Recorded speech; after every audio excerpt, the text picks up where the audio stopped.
ಇವತ್ತು ಪಾಲಕ್ ರೈಸ್ ರೆಸಿಪಿನ ತೋರಿಸ್ತಾ ಇದ್ದೀನಿ. ನಾನು ಪಾಲಕ್ನ ತೊಳೆದು ಇಟ್ಕೊಂಡಿದ್ದೀನಿ, ನಾನು ಕಟ್ ಮಾಡಿ. ಈಗ ಒಂದು ಕಡೆ ನೀರಿಟ್ಟಿದ್ದೆ ಕುದಿಯೋಕ್ಕೆ, ಅದಕ್ಕೆ ನಾನು ಪಾಲಕ್ ಸೊಪ್ಪನ್ನ ಸೇರಿಸ್ಕೊತಾ ಇದ್ದೀನಿ. ಪಾಲಕ್ ಸೊಪ್ಪು ಸೇರಿಸ್ಕೊಂಡು ಅದರ ಜೊತೆಗೇ ಒಂದು ಅರ್ಧ ಸ್ಪೂನು ಉಪ್ಪನ್ನು ಹಾಕ್ತಾಯಿದ್ದೀನಿ ನಾನು. ಇದು ಉಪ್ಪು ಹಾಕಿದ್ರೆ ಏನು ಯೂಸ್ ಅಂದರೆ, ಇದು ಕಲರ್ ಚೇಂಜ್ ಆಗೋಲ್ಲ ಪಾಲಕ್ ಸೊಪ್ಪಲ್ಲಿ.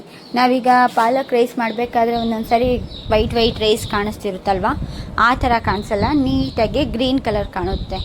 ಪಾಲಕ್ ರೈಸ್ ಮಾಡಬೇಕಾದ್ರೆ ಇದೊಂದು ನೆನ್ಪಿಟ್ಕೊಳ್ಳಿ ಯಾವಾಗ್ಲೂ.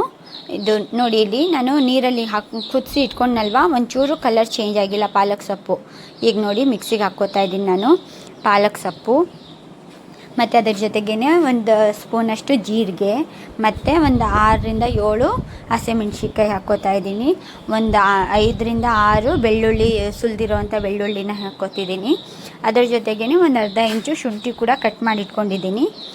ಹಂಗೇ ಸ್ವಲ್ಪ ಉಪ್ಪು. ನಾವು ಪಾಲಕ್ ಸೊಪ್ಪು ಬೇಯಿಸ್ಬೇಕಾದ್ರೆ ಒಂದು ಸ್ವಲ್ಪ ಉಪ್ಪು ಹಾಕ್ಕೊಂಡಿದ್ವಲ್ಲ, ನೋಡಿ ಇಲ್ಲಿ ಎಷ್ಟು ಕಲರು, ಗ್ರೀನ್ ಕಲರ್ ಎಷ್ಟು ಚೆನ್ನಾಗಿ ಕಾಣ್ತಿದೆ. ಈಗ ಎಣ್ಣೆನ ಇಟ್ಕೊಂಡಿದ್ದೀನಿ ನಾನು.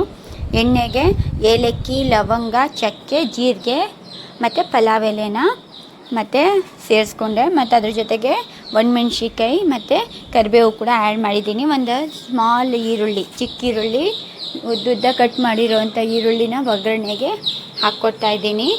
ಅವು ಒಂದು ಸ್ವಲ್ಪ ನೀಟಾಗಿ ಫ್ರೈ ಆಗಲಿ, ಹಸಿ ವಾಸನೆ ಎಲ್ಲ ಹೋಗಂಗೆ ಫ್ರೈ ಆದಮೇಲೆ ಅದಕ್ಕೆ ನಾವು ಒಂದು 2 ನಿಮಿಷ ಹಂಗೆ ಫ್ರೈ ಆಗೋಕ್ಕೆ ಬಿಡಬೇಕು. ಆಮೇಲೆ ರುಬ್ಬಿರೋವಂಥ ಮಸಾಲೆನ ಅದರಲ್ಲಿ ಹಾಕ್ಕೊಳ್ಳೋಣ, ಪಾಲಕ್ಕಿಂದು. ಅದನ್ನು ಹಾಕ್ಕೊಂಡು ನಾವು ಅದನ್ನು ಹಸಿ ವಾಸನೆ ಹೋಗಂಗೆ ಫ್ರೈ ಮಾಡ್ಕೋಬೇಕು. ಅದಕ್ಕಿಂತ ಮುಂಚೆ ಮಿಕ್ಸಿ ಜಾರಿಗೆ ಸ್ವಲ್ಪ ನೀರು ಹಾಕಿ ಅದನ್ನು ಕೂಡ ಹಾಕ್ತಾಯಿದ್ದೀನಿ ನಾನು.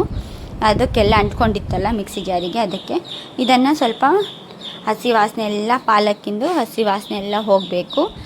ಚೆನ್ನಾಗಿ ಸ್ವಲ್ಪ ಫ್ರೈ ಆಗಲಿ. 1-2 ನಿಮಿಷ ನಾವು ಇದನ್ನು ಇದೇ ಥರ ಫ್ರೈ ಮಾಡೋಣ.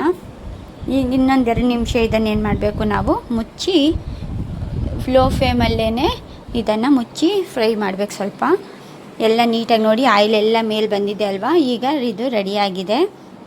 ಇದಕ್ಕೆ ನಾನು ಇನ್ನೊಂದು 2 ನಿಮಿಷ ಫ್ರೈ ಮಾಡ್ತೀನಿ. ನಾನಾಗಲೇ ಒಂದು ಕಡೆ ರೈಸ್ನ ಮಾಡಿಟ್ಕೊಂಡಿದ್ದೀನಿ. ಆ ರೈಸ್ನ ಇವಾಗ ಇದರಲ್ಲಿ ಗ್ರೇವಿಯಲ್ಲಿ ಆ್ಯಡ್ ಮಾಡ್ತಿದ್ದೀನಿ. ಗ್ರೇವಿಯಲ್ಲಿ ಆ್ಯಡ್ ಮಾಡಿ ಇದನ್ನು ನೀಟಾಗಿ ನೋಡಿ, ಒಂದು ಅರ್ಧ ಲಿಂಬೆಹಣ್ಣು ತೊಗೊಂಡಿದ್ದೀನಿ, ಅದನ್ನು ಹಾಕ್ಕೋತಾ ಇದ್ದೀನಿ.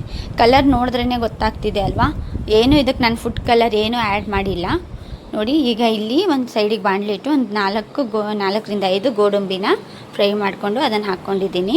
ನೋಡಿ ಎಷ್ಟು ಚೆನ್ನಾಗಿ ಕಾಣ್ತಿದೆ ಅಲ್ವಾ.